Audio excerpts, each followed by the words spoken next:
Hello, and welcome to Dishing Up Nutrition. To start today's episode, let me ask you a question. Do you ever feel like the stress in your life just won't let up? Or do you feel these effects of stress on your health maybe? Or do you have a hard time keeping up with the day-to-day tasks because you're exhausted all the time? But then when it's time for bed, your brain is wired and you can't fall asleep. Do you feel like a lesser version of yourself because you feel like you're running on empty all the time? If it sounds like you, stay tuned because today we're talking about cortisol, the stress hormone, and how it affects your energy, weight, mood, and your overall health. But before we go any further, I want to take a moment to introduce ourselves. I'm Melanie Beasley, and I've been a registered and licensed dietitian for over 35 years. Joining me today is Brandy Burrow, who is also a registered and licensed dietitian. Thanks for joining me today. How many years for you? I think we are approaching, let me do the math, 14 years. But thanks for having me here today, Mel. I'm happy to be here with you today because this is a really important topic. I can't think of anybody in my life who is not under a lot of stress right now. And all the clients that I'm working with are exhausted, but they can't get good rest. They're anxious all the time. They're wired and tired by the end of the day, but they just can't shut it off. Does that sound like you? So today we're going to be answering a lot of questions that are probably on your mind, like what causes high cortisol? Can high cortisol cause weight gain? And of course, what can I do about it? And we'll talk about how to balance cortisol naturally and what a healthy cortisol pattern looks like. So if you are feeling tired, but you're wired, maybe you're gaining stubborn belly fat, or you're just more anxious than usual, you're not alone. Cortisol could be part of the problem. And I bet for some of you, it might be new information that stress alone can impact your weight, regardless of what you're doing with your food, regardless of what's going on with your exercise habits. And we'll talk about that today. Yeah, so let's start by explaining what exactly is cortisol and what role it plays in our lives. To put it simply, cortisol is a natural hormone produced by our adrenal glands that is part of our everyday hormone symphony. Its job is to wake us up and be alert in the morning, and it helps us cope with stress. And when we're in fight or flight mode, which is an acute type of stress, cortisol spikes to help us deal with stress and take action to get us to safety. Think of a tiger chasing us back in the day. Cortisol would spike. You could escape the tiger. But chronic stress can keep cortisol high all day and into the evening when it really shouldn't be high. And chronic high cortisol can lead to a host of health problems like chronic fatigue, decreased concentration, weight gain, especially in the midsection, high blood pressure, anxiety, depression, low libido, a weakened immune system, and really in general, high inflammation throughout the body. You just feel inflamed. Right. And like you said, like running from a tiger, of course. The stressors are very different now, but they could be happening all day long.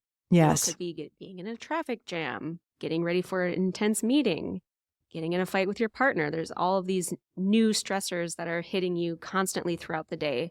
And that is why we're ending up with all these symptoms. Yeah. And I mean, I feel like what you said earlier, we are living in chronic stress, whether or not we really realize it, but not even 50 years ago, people would open their mailbox and have 5 pieces of mail. Now you open your phone and you have 145 emails to address. That's stressful. Absolutely. And, the stress hormone cortisol, it's not that it's a bad thing. We need cortisol to live a healthy life. We just need it at the right times. We run into problems when it's stimulated all day long. Yeah.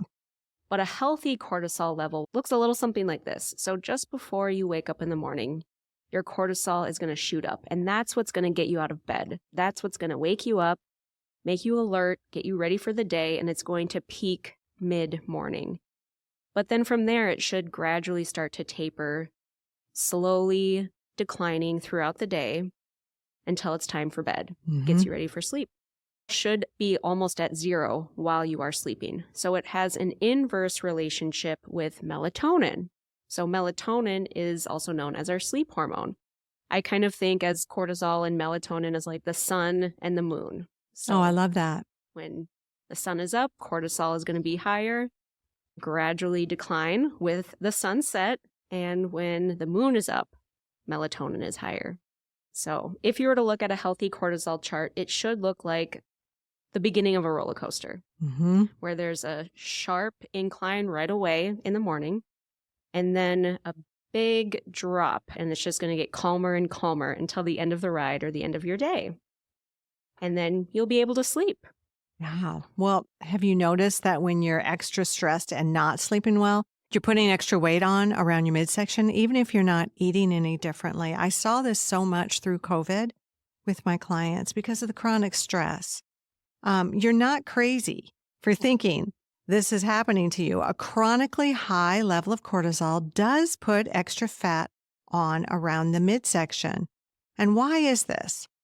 One of the reasons is that we have more cortisol receptors in our abdominal adipose tissue than in other areas of fat storage. In other words, our bellies have 4 times more doorways for cortisol to act on fat cells.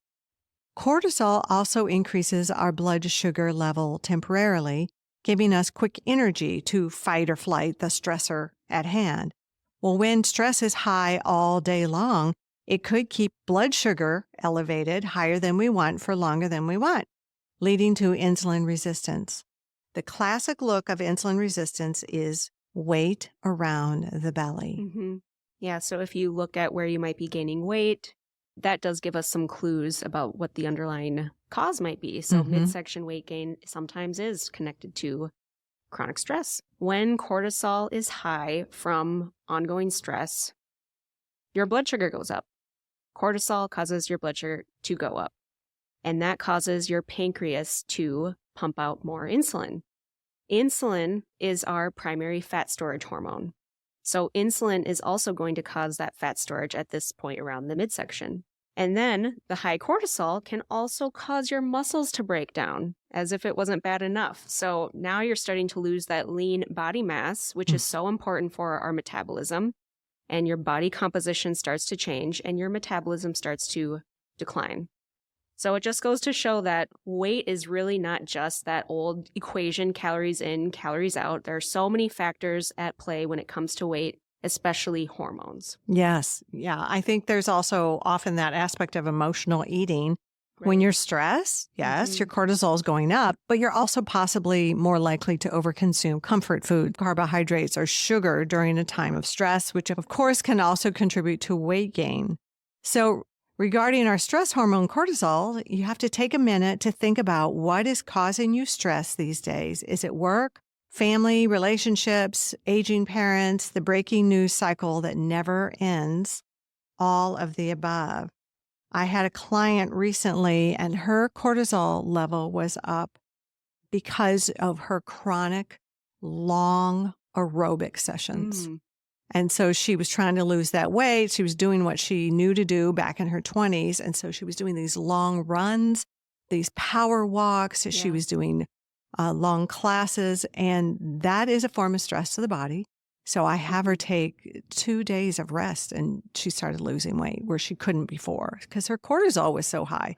That's a cortisol provoking system when you're chronically exercising for long periods of aerobic activity. So do you ever think about how your diet also could be adding to your stress? Well, yes, your food choices can directly impact your cortisol levels.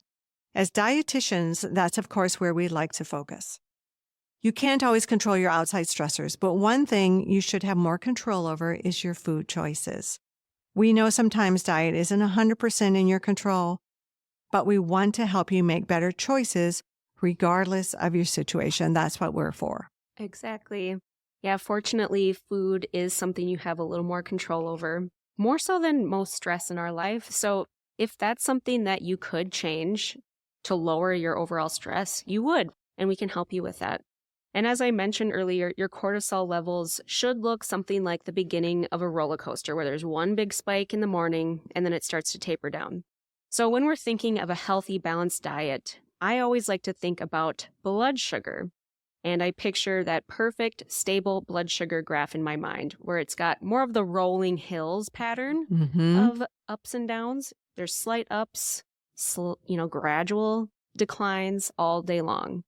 So it should go up a little bit after you eat and then come back down gradually to baseline after about 3 hours. That's what we like to see. Yep.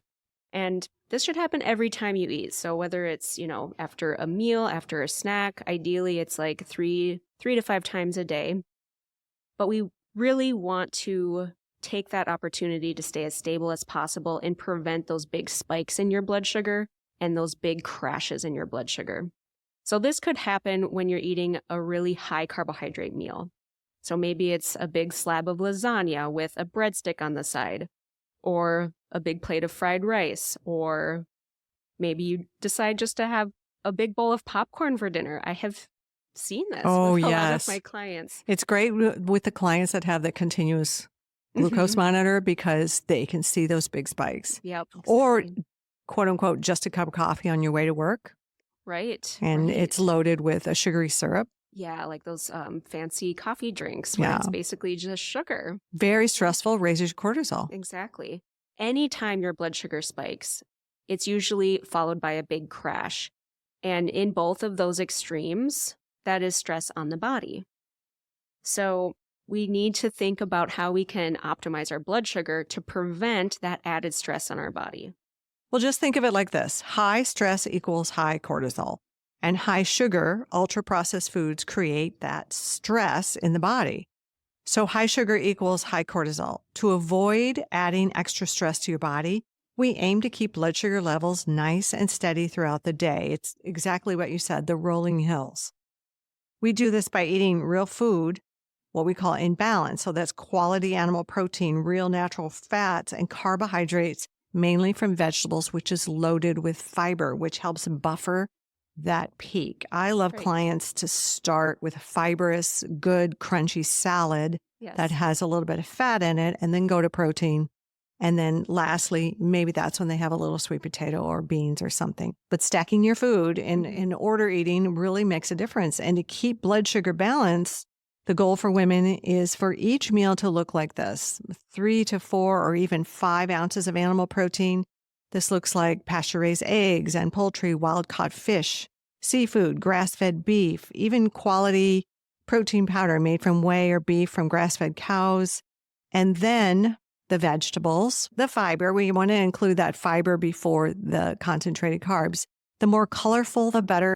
Don't get stuck with just broccoli, just green beans, right? Switch it up. Lots of colors and lots of variety. And we want this to take up about half of your plate, at least 2 cups worth.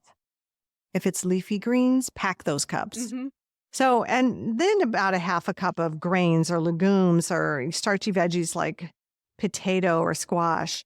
And you want to round it out, of course, with some good natural fat, a tablespoon or 2, like olive oil, avocado, nuts. Coconut. I love coconut flakes for people to just even start with a little handful of coconut flakes because they literally have no glycemic load at all, and they're loaded with fiber.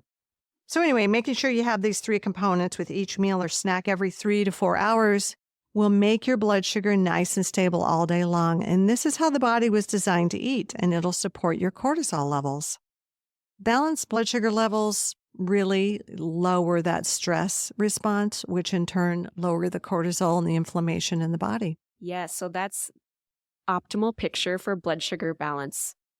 We need to take a quick break, but when we come back, I'm going to show you the flip side of that. Like, let's go to the other extreme and what that can do to your stress and your cortisol levels. Oh, good. We'll be right back.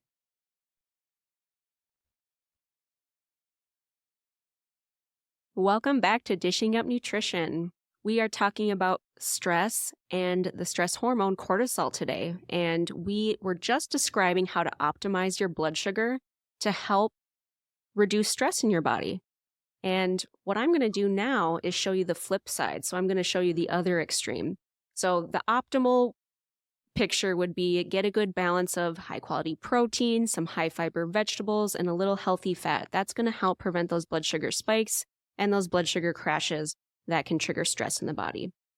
On the flip side, the standard American diet actually adds stress to the body, or maybe you've heard of this as the SAD diet, Standard American Diet. It's so very sad. It is very sad. So the SAD diet is basically comprised of foods that are heavily processed, far from where they began in nature.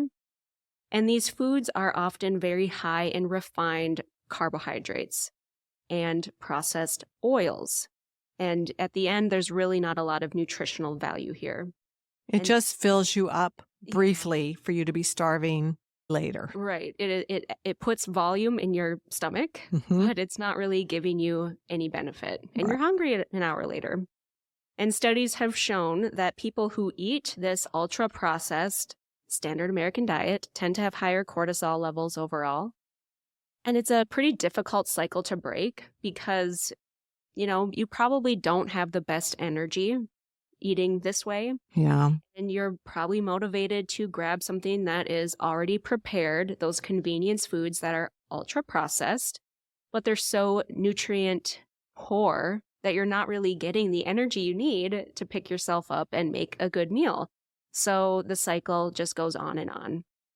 So in addition to reaching for those processed sugary foods, another coping mechanism that I often see for that low energy cycle is reaching for caffeinated beverages and alcohol. And these are both things that are going to increase your cortisol. So not the best. Tell us more about that. Yeah. So you may be reaching for some caffeine right away in the morning, or maybe even throughout the day to pick yourself up and give yourself that little stimulation. Like coffee or Diet Coke. Yeah, not just coffee. It could be soda. And then, that's going to stimulate you. It's going to jack you up kind of. And then by the end of the day, you want to relax. So you might be reaching for some alcohol, a little cocktail, a glass of wine to wind down. It's a pretty difficult cycle to break, but both of these substances actually do add stress on your body and wreak havoc on your adrenal glands. So what we here at Nutritional Weight and Wellness recommend is that cap your coffee off at about 16 ounces. Do not add sugar, maybe a little heavy whipping cream, that's fine. But, that might look like a large mug or a full thermos, use that as your guide. As far as alcohol, there really is no recommended amount for alcohol. 0 is best, less is more when it comes to alcohol. Yep. Especially if you're somebody that suspects that you are under chronic stress or your cortisol levels are high. So really what it comes down to is both caffeine and alcohol really throw your cortisol levels off balance and make it really difficult for your body to get into that deep sleep state. And even when you're having that one big cup of coffee in the morning, something to remember, especially as we age, is that caffeine stays full strength for 7 hours. Then it goes to a half strength for 7 hours. Then it goes to a quarter strength for 7 hours. Yep. Really, the older we get, the less tolerant we are of caffeine. So you may have been drinking caffeine like this your whole life and suddenly you're not sleeping well. Yeah. It's something to think about. I know I started sleeping a lot better when I decaffeinated and it made me sad because everybody loves that energy bump in the morning, but I just wouldn't sleep at night. Right. And it wasn't until I read that study that I really made that connection for both myself and my clients. Right. Just that one cup of coffee could disrupt me later at 11 o'clock at night. Yeah. And I've seen it with clients too. Like they'll be doing their 2 modest cups of coffee, struggling with sleep. So she did an experiment. She dropped it down to just 1 8-ounce cup of coffee a day. Transformative. She could actually sleep. So it was just... She got to keep the one. She got to keep one. Good for her. And then what happens is if you're super stressed is at night, of course, people will have that wine to unwind. But that wine or the alcohol is going to keep you in surf sleeping. Yep. Where you're just surfing across the top of your sleep zone instead of dipping into that deep restorative REM sleep. And that's where you just have that wake cycle. I sleep until 3 and then boop, I'm awake. Yeah. So frustrating. So cutting that out, even just as an experiment, both caffeine, do it slowly so we don't get, horrible reviews because you're angry and with a headache. But slowly wean off the caffeine, stop the wine, reevaluate. How am I doing with my sleep? But what you're doing is you're gifting yourself healthy cortisol levels, which in turn is going to help with that belly fat that people can start accumulating. And good sleep is a great way to manage your stress. Oh my gosh. We're just nicer people when Yeah. we get that sleep. Absolutely.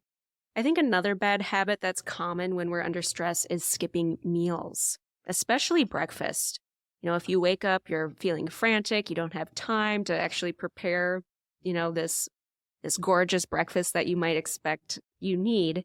That's a detriment to you. That's going to throw your blood sugar off balance for the rest of the day, and it's put stress on the body. So making sure you start your day with a balanced breakfast that has a little protein, some fat, and that fiber-rich carbohydrate, that's going to give you the fuel you need to get your day going, and it's going to set your blood sugar up for success for the rest of the day. So this might look like maybe 2 or 3 eggs or 3 ounces of nitrate-free sausage, add a couple of cups of vegetables, topped with a tablespoon of butter. Yeah. Pretty simple. That's pretty much what I did today. I used a couple cups of leftover green beans, butter, fried a couple of eggs, a couple chicken sausages. It came together in a few minutes, but if you're really in a rush, maybe make a smoothie. That takes just a few minutes. Throw it in a blender, about a cup of frozen berries, add a couple tablespoons of nut butter, or maybe a third of a cup of canned coconut milk. Or half an avocado. Or half an avocado, yes. And then I'll do like a scoop and a half or 2 of whey protein powder blended up. I can sip on that on my commute into work, maybe even during my first meeting. No one has to know. But that's just going to keep me feeling calm, collected, and stable, not stressed and frazzled. And on the flip side, what you want to avoid for breakfast are those typical breakfast foods, a bowl of cereal, a big bowl of oatmeal, a muffin, and that. A Pop-Tart. Yep, exactly.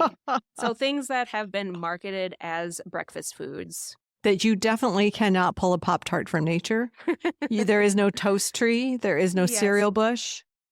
You want something that's close to nature because that's going to be nutrient dense, because you need more than just calories. You need nutrition for our cells. We can't feed our little cells on nutrient void foods. Exactly. Even if they're marketed as health foods, those high carb breakfasts really aren't giving you a lot. Key word, marketed. Right. Marketed. Yep. Yeah. So don't fall for it. You're smarter than that. These are going to spike your blood sugar, and then you're going to be on that blood sugar roller coaster all day, setting you up for high stress. We don't need that. Oh, it makes you feel exhausted too. When you're on the dash and go diet or the standard American high inflammatory diet, it will come home to roost. Sooner or later, you have to pay the piper, and it creates stress. It stresses out, busy lifestyle triggers cortisol, releases all day long, and you can manage your stress in your life that you can't control better when you're well nourished like this. The good news is that an anti-inflammatory diet full of real foods from nature can counteract the impact of high cortisol. One nutrient that is especially helpful for adrenal health and balancing cortisol levels is magnesium, magic magnesium. And stress depletes minerals like magnesium from the body, so it's extra important that we supplement. I had a client, and she was going through an extremely stressful time with aging parents, and she was doing all the things that we told her to do, but she suddenly started having leg cramps. And I was just discussing with her, this was just earlier today, when you're stressed, you are burning through more magnesium. So there's no shame in the game with upping how many capsules that you're taking. But that's your body's tell. That's your body's flare gun that it needs more magnesium or water. But in her case, it was magnesium. So you want to think of magnesium like a relaxation mineral.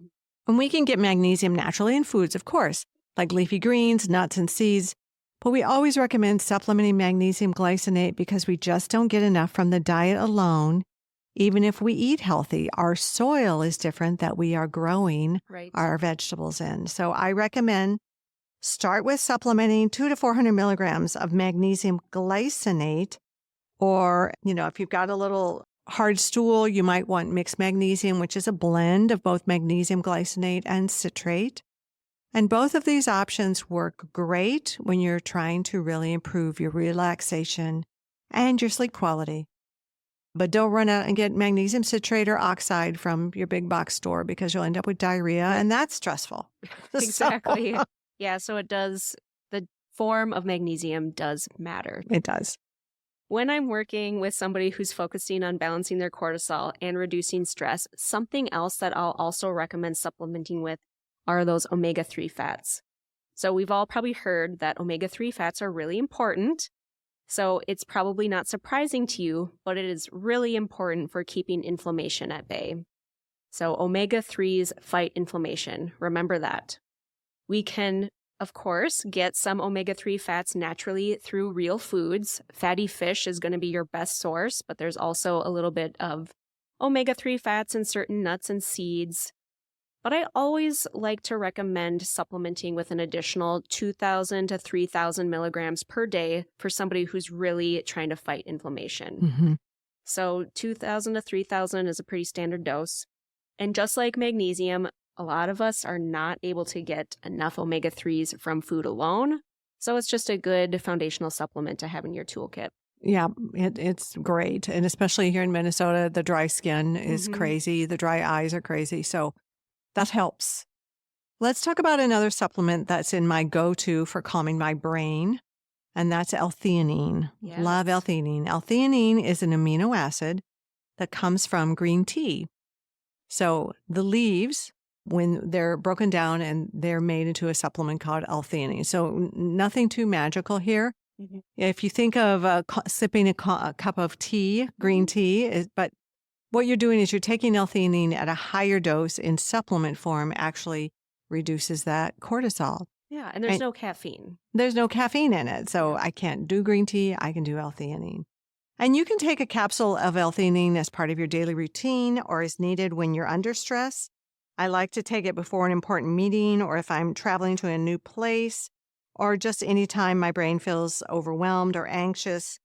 It's very calming. And I'll tell my clients, do that before you reach for the wine.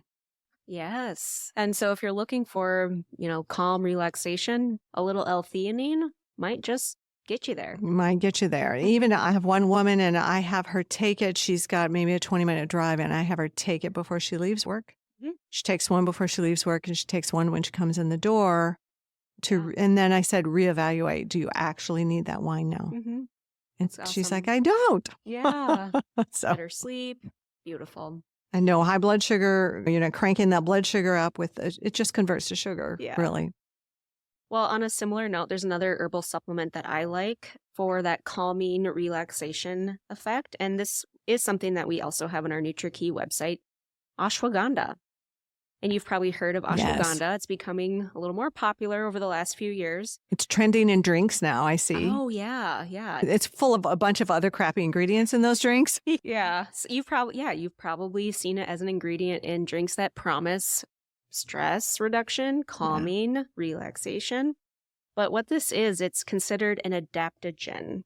So it's something that basically mimics your body's nervous system and its ability to calm the body down. So just like L-theanine, ashwagandha is naturally calming. And this is something that I might take during acute stressors in my life, like when I last moved, big stress, right? We're packing, we're uprooting our life and moving. Oof. Like I'm going to do a little ashwagandha for a couple of weeks. Love it. And just taking it before bed, it helps me relax, get really good sleep. Then I'm ready for what the day has in store for me. There are a couple of clients that I work with that, just as a disclaimer, they don't tolerate ashwagandha that well. So the thought is it is a nightshade. It comes from the nightshade family. So if you know that you're sensitive to nightshades like tomatoes and peppers, maybe ashwagandha is not for you. But if that's not something you deal with, do you see a lot of clients that have nightshade issues? I never see clients with nightshade issues. Not a ton, just a handful that know it's a sensitivity for them. That's good. That's a good reminder for people. So we'll have that conversation, but truly not a significant issue for most people. Yeah, interesting. I want to circle back to exercise. Great. And what we recommend versus what could actually be causing harm, because yes. So many women tell me that they get up extra early around 5 a.m. They sacrifice their sleep to get intense workouts in before, of course, the kids get up or before work. And I applaud that. I applaud the fact that they want to exercise. Exercise is so very important for longevity, health, yes, everything. And this usually This is usually women who are at an age where they're at their busiest time in their lives. They're working, they're raising children, perhaps caring for their aging parents. I was in a workout class talking to a couple ladies in my workout class, and they were talking about prior to their retirement, Mm-hmm. they would get up at 5:30. And I said, "Do you ever do that now?" They're like, "Oh, heck no." So it's always when you are the busiest, I think, is when people are doing this. And they're frustrated because they're so burned out and they're gaining weight in their belly and they just don't feel like themselves. Yeah. So all that hard work, and they're always surprised when I tell them that I would rather have them get that extra hour of sleep Yep. than fit intense workout in early in the morning. If they just switch to 20 minutes of HIIT Mm-hmm. somewhere in their day, maybe their lunch break or some other time, it serves them so much better. And this is assuming that their total sleep is under 7 hours. Now, if you're asleep by 9 and then you're waking at 5, it might be okay. Yeah. But most of us are not sleeping a full 8 hours. And I don't care how driven you are, your body needs 8 hours of sleep. If we're Yes. waking at 5 and have full-time jobs and raising children and doing all the things, Mm-hmm. you need that restorative sleep. That's when our bodies repair. So there's just not, you could not have told me that in my 20s. I thought I could do 6 hours and I am doing great. Well, there's too much to do in your day to go to bed early. This is the noise that you always have. But what if I told you that you could lose weight more easily by sleeping that extra hour than you would by getting that intense workout? So let's face it, waking up just a few hours after just a few hours of sleep and then doing an intense workout day after day is just plain stressful on the body. So we have to come up with a different system. Right. I always tell my clients, sleep before that workout, Mhm. hierarchy of needs. Like if That's you're not good. hitting your 7.5, 8 hours and you're getting up for a workout, the sleep is going to do you much more good than that workout ever will. It does. Once we get optimal sleep, they start losing weight. Yeah. The body is just hanging and clinging on for life when it's sleep deprived. Exactly. So I think it's important to understand when there's too much of a good thing when it comes to exercise. Over exercising does lead to high cortisol. And you might be thinking that early morning is really the only time that I can get a workout in. If you insist on getting your movement at the very beginning of your day, maybe we could compromise instead of killing yourself on the treadmill for an hour trying to just burn those calories, Yeah. leaving you feeling depleted, and then you don't really have much gas in the tank to get through the rest of your day. Could we compromise and do something like some yoga or 30 good. minutes of some strength training? Maybe you're not committing as much time, but you're still putting some work in to build strength. Yeah, I love that. Taking the intensity down a little bit, but you're still getting some movement. You're still getting the benefits of exercise. And it's not so long, so you have more time to sleep. Right. You get a little extra sleep. It's just compromise. That's what we're shooting for here. Because again, weight loss and weight gain, it's just not as simple as calories in versus calories out. Your body under chronic stress is going to hold on to more fat than a body that is not under stress, even when you're consuming the exact same amount of calories. I love it. And I want to mention before we wrap up today that if you really want to know more about your cortisol levels, it is something that you can get tested through your medical provider. So it might be worth looking into if what we talked about today did resonate with you. You don't really need to get your cortisol tested in order to implement some of these diet and lifestyle changes that we talked about today.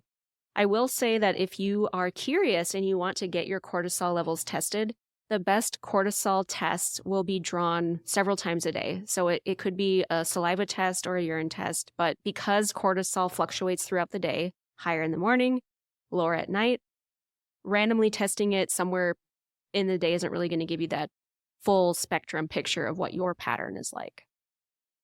If what we discussed today struck a chord with you, we invite you to meet with one of us at Nutritional Weight and Wellness. You can make an appointment with one of the dietitians or nutritionists because you have the power to feel better naturally through diet and lifestyle practices.